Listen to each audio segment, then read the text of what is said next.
अस्सलाम वालेकुम व्यूअर्स, मेरा नाम है महजबीन अजीज़ और आप देख रहे हैं Deen Islam and tech discovery. Nikola Tesla को दुनिया इलेक्ट्रिसिटी जनरेशन के हवाले से जानती है, लेकिन हमारी डेली लाइफ में इस्तेमाल होने वाली और बहुत सी चीज़ें टेस्ला की ही इन्वेंशंस हैं, जैसे x ray, radar, remote control, wireless communication, neon lights, earth frequency, laser gun technology, electric cars और इसी तरह की बेशुमार इन्वेंशंस टेस्ला की ही हैं। 1896 में उनसे एक एक्सपेरिमेंट के दौरान एक डिवाइस इन्वेंट हो गई। उस डिवाइस को अर्थक्वेक जनरेटर का नाम दिया गया। वो अर्थक्वेक जनरेटर साइज में इतना छोटा था कि आपकी पॉकेट में आ जाए और पावरफुल इतना था कि बड़ी बड़ी बिल्डिंग्स को हिला देता था। जब इस डिवाइस की टेस्टिंग हो रही थी तो उनके नेबर्स को ऐसा महसूस होता था जैसे अर्थक्वेक आ गया हो और वो सब डर कर घरों से बाहर निकल जाते थे। उसके बाद टेस्ला ने वो डिवाइस टेस्टिंग के लिए एक अंडर कंस्ट्रक्शन इमारत के स्टील फ्रेम पर लगा दी।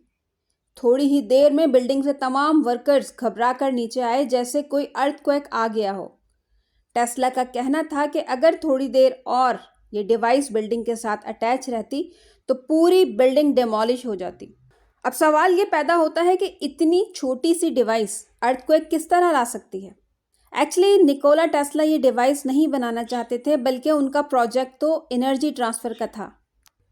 वो पूरी दुनिया में बगैर किसी वायर के फ्री इलेक्ट्रिसिटी ट्रांसफ़र करना चाहते थे।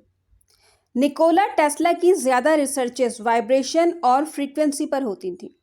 उनका आइडिया था कि एक डिवाइस के ज़रिए एक ख़ास किस्म की फ्रीक्वेंसी की वाइब्रेशन पैदा कर उसको ज़मीन में डालेंगे।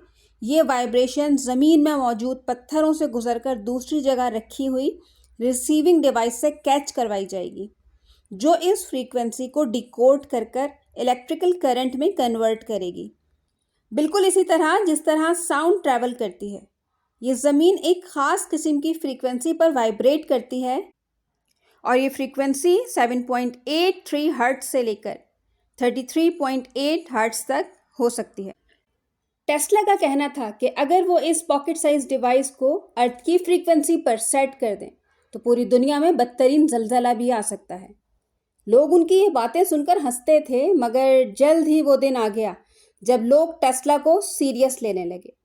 हमारी डेली लाइफ में शायद ही कोई ऐसी चीज़ होगी जिसमें निकोला टेस्ला का कंट्रीब्यूशन नहीं है। इलेक्ट्रिसिटी से लेकर दुनिया के किसी भी कोने में बैठकर फ़ोन पर बात करने तक, इन सब इन्वेंशंस में निकोला टेस्ला का बहुत ज़्यादा हाथ रहा है। पहले इलेक्ट्रिसिटी को एक जगह से दूसरी जगह पहुंचाना बहुत मुश्किल था। यहाँ तक कि सिर्फ चंद मीटर्स तक ही इलेक्ट्रिसिटी ट्रांसफ़र की जा सकती थी और उसमें भी सिर्फ एक बल्ब जितनी एनर्जी ट्रांसफ़र हो सकती थी। लेकिन टेस्ला ने ऑल्टरनेटिंग करंट की इन्वेंशन करके पूरे वर्ल्ड में अपनी एबिलिटी को प्रूव किया और इसी पॉइंट पर उनकी एक पहचान बन गई। वो इलेक्ट्रिसिटी जो पहले डायरेक्ट करंट की शक्ल में सिर्फ कुछ मीटर के फासले तक ही जा सकती थी, अब उसको एसी पावर में कन्वर्ट करके हज़ारों मील के फासले पर इंडस्ट्रीज तक पहुंचा दिया गया।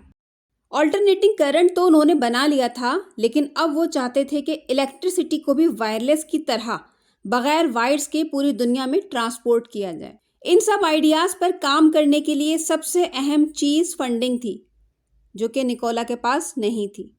इसलिए उन्होंने ये आइडिया जेपी मॉर्गन के साथ शेयर किया।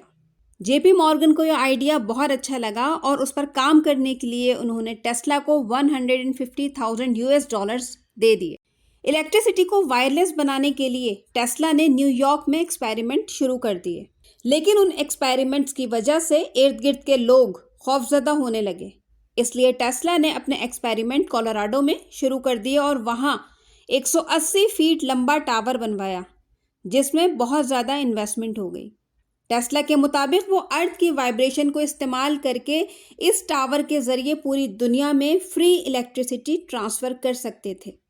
जेपी मॉर्गन, जो इस इन्वेंशन के इन्वेस्टर थे, वो उस वक्त इलेक्ट्रिक वायर और इंसोल्यूशन बनाने वाली फैक्ट्री के भी इन्वेस्टर थे। उसके अलावा अमेरिका में बहुत सी कॉपर माइंस में भी जेपी मॉर्गन का नाम शामिल था। जेपी मॉर्गन को जब ये अंदाज़ा हुआ कि टेस्ला अपनी इन्वेंशन में कामयाब हो गए हैं और अगर ऐसा हुआ तो ये इन्वेंशन उनके इलेक्ट्रिक वायर के बिजनेस को नुकसान पहुंचाएगी, इसीलिए उन्होंने खुद भी टेस्ला को फंडिंग रोक दी और दूसरे इन्वेस्टर्स को भी टेस्ला के खिलाफ कर दिया। टेस्ला के पास अब कोई ऑप्शन नहीं था। वो जब तक जिंदा रहे वायरलेस इलेक्ट्रिसिटी का ख्वाब लेकर जीते रहे। उनकी डेथ के 10 साल तक उनकी प्रॉपर्टी गवर्नमेंट के कंट्रोल में थी। उनका तमाम रिसर्च वर्क सालों तक सीक्रेट फाइल बना रहा। आज तक उनका वायरलेस इलेक्ट्रिसिटी का फॉर्मूला पब्लिक नहीं किया गया। क्या टेस्ला को कोई सीक्रेट फॉर्मूला मिल गया था या वो वाकई फ्री इलेक्ट्रिसिटी पर रिसर्च कर रहे थे? निकोला टेस्ला अर्थ वाइब्रेशन को अच्छी तरह समझ गए थे और वो इसी इन्वेंशन के जरिए दुनिया को एक अलग इलेक्ट्रिसिटी इंट्रोड्यूस करवाने वाले थे। टेस्ला हमेशा कहते थे कि अगर आपको यूनिवर्स सीक्रेट की नॉलेज चाहिए तो इसको एनर्जी, फ्रीक्वेंसी और वाइब्रेशन के अंदाज से देखना शुरू कर दें। उनकी डेथ के बाद साइंटिस्ट ने फ्रीक्वेंसी और वाइब्रेशन पर रिसर्च की तो वो हैरान रह गए कि दुनिया की हर एक चीज़ अपनी ख़ास फ्रीक्वेंसी पर वाइब्रेट कर रही है। एक ऑब्जेक्ट की फ्रीक्वेंसी को समझकर ना सिर्फ दूसरे ऑब्जेक्ट तक एनर्जी ट्रांसफ़र की जा सकती है बल्कि उसे कंट्रोल भी किया जा सकता है। तारीख गवाह है कि पिछले 150 सालों में जितनी भी जंगें हुई हैं वो ज़्यादातर तेल की बेसिस पर हुई हैं। War of gulf, Kuwaiti oil fire, Iraq war, यहाँ तक के वर्ल्ड वॉर 1 और 2 में भी कई ऑपरेशंस ऐसे थे जिनमें ऑयल रिजर्व्स को टारगेट किया गया था। जिस फॉसिल एनर्जी की वजह से इतनी ज़्यादा जंगें हो गईं, सोचने की बात यह है कि अगर हर कोई फ्रीक्वेंसी और वाइब्रेशन को समझकर फ्री इलेक्ट्रिसिटी बना सकता तो इस दुनिया में तेल की कोई डिमांड ही नहीं होती। इसके अलावा भी टेस्ला की बहुत सी इन्वेंशंस थी जिन्हें गवर्नमेंट ने अपने कंट्रोल में ले लिया, लेकिन उन पर मज़ीद कोई रिसर्च वर्क नहीं किया गया।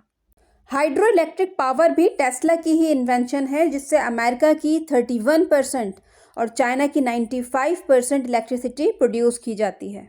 डेथ रे बीम का नाम तो आपने सुना ही होगा। ये न्यूक्लियर वेपन की तरह मास डिस्ट्रक्शन वेपन था।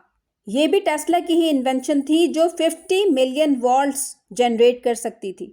1934 में टेस्ला ने अपने एक इंटरव्यू में बताया कि ये वेपन इतना खतरनाक है कि हज़ारों मील दूर लाखों लोगों की जान ले सकता है। इसको मिसाल से इस तरह समझ लें कि आसमानी बिजली गिरने में जितने वॉल्ट्स होते हैं ये वेपन उनसे 166 टाइम्स ज़्यादा वॉल्ट्स पैदा कर सकता था। इसके अलावा थॉट कैमरे का आइडिया भी टेस्ला का ही था। टेस्ला का कहना था कि हमारे ख्यालात को भी फोटोग्राफ किया जा सकता है। उनके इस आइडिया से इंस्पायर होकर 1895 में एक्सरे इन्वेंट हुआ था। टेस्ला ने अपनी पूरी ज़िंदगी में 300 से भी ज़्यादा इन्वेंशंस की थीं, मगर वो सब आज तक दुनिया की नज़रों से ओझल एक सीक्रेट बुक में मौजूद हैं। टेस्ला ने कभी पैसे के लिए काम नहीं किया।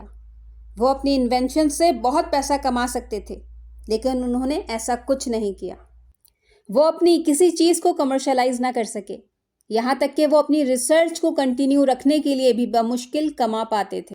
अपनी सारी ज़िंदगी होटल्स में गुजारने वाला ये शख्स न्यूयॉर्क के एक होटल के कमरे में 7 जनवरी 1943 को इस दुनिया से चला गया। लोगों की एक बड़ी तादाद ये भी कहती है कि निकोला टेस्ला का मर्डर किया गया क्योंकि उनकी इन्वेंशंस बड़ी इंडस्ट्रीज़ के लिए ख़तरे की अलामत बनती जा रही थी। ताहम हतमी तौर पर कुछ नहीं कहा जा सकता।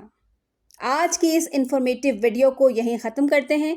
मज़ीद ऐसी इन्फॉर्मेशंस के लिए चैनल को लाइक और सब्सक्राइब करना ना भूलिएगा। अल्लाह हाफ़िज़।